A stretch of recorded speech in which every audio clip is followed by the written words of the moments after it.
ਅੱਜ ਮੈਂ ਆਇਆ, ਅੱਜ ਮੈਂ ਪੈਸੇ ਲੈ ਕੇ ਹੀ ਜਾਣੇ। ਹਾਂ ਯਾਰ 5 ਸਾਲ ਹੋ ਗਏ, ਤੂੰ ਮੇਰੇ 50,000 ਰੁਪਏ ਦੇਣਾ ਹੈ। ਕਦੋਂ ਦੇਣੇ ਆ? ਕੱਢ ਮੇਰੇ 50,000। ਯਾਰ ਵੀਰੇ ਮੇਰੀ ਗੱਲ ਸੁਣ, ਤੈਨੂੰ ਪੈਸੇ ਮੈਂ ਸਾਰੇ ਦੇ ਦਿਆਂਗਾ, ਥੋੜੇ ਬਹੁਤੇ ਪੈਸੇ ਤੇ ਘਟਾ ਦੇ। ਅੱਛਾ ਚੱਲ ਠੀਕ ਆ, ਤੈਨੂੰ 10,000 ਛੱਡੇ, 40,000 ਕੱਢ। ਕੱਲ ਲੈ ਲੈ। ਮੈਂ ਲੈਣੇ ਆ ਕੱਲ। ਠੀਕ ਹੈ। ਠੀਕ ਆ ਚੱਲ। अगले दिन ਕੱਢ ਮੇਰਾ 40,000। ਯਾਰ ਵੀਰੇ ਕੋਈ ਪਿਆਰ ਮੁਹੱਬਤ ਹੁੰਦਾ ਵਾ, ਥੋੜਾ ਬਹੁਤਾ ਪਿਆਰ ਮੁਹੱਬਤ ਕਰ, ਮੈਂ ਤੈਨੂੰ ਸਾਰੇ ਪੈਸੇ ਦੇ ਦਿਆਂਗਾ। ਚੱਲ ਤੈਨੂੰ 10,000 ਹੋਰ ਛੱਡਿਆ, ਬਾਕੀ 30,000 ਰਹਿ ਗਿਆ, ਦੇ 30,000।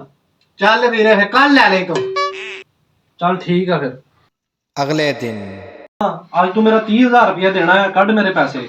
ਯਾਰ ਮੈਂ ਕਿਹੜਾ ਭੱਜ ਚੱਲਾਂ, ਥੋੜੇ ਬਹੁਤਾ ਪਿਆਰ ਮੁਹੱਬਤ ਕਰ ਲੈ, ਮੈਂ ਤੈਨੂੰ ਸਾਰੇ ਕੱਲ ਪੈਸੇ ਦੇ ਦਿਆਂਗਾ। ਅੱਛਾ ਚੱਲ ਠੀਕ ਆ, ਤੈਨੂੰ 10 ਹੋਰ ਛੱਡਿਆ, ਤੂੰ ਹੁਣ ਕੱਲ ਨੂੰ ਮੈਨੂੰ 20,000 ਰੁਪਏ ਦੇਣਾ ਆ। ਚੱਲ ਠੀਕ ਹੋ ਗਿਆ। ਚੱਲ ਠੀਕ ਆ, ਪੱਕਾ ਹੁਣ। अगले दिन ਹਾਂ ਭਾਈ, ਅੱਜ ਤੂੰ ਮੈਨੂੰ ਪੈਸੇ ਦੇਣੇ ਸੀ, ਕੱਢ ਮੇਰੇ 20,000 ਰੁਪਏ।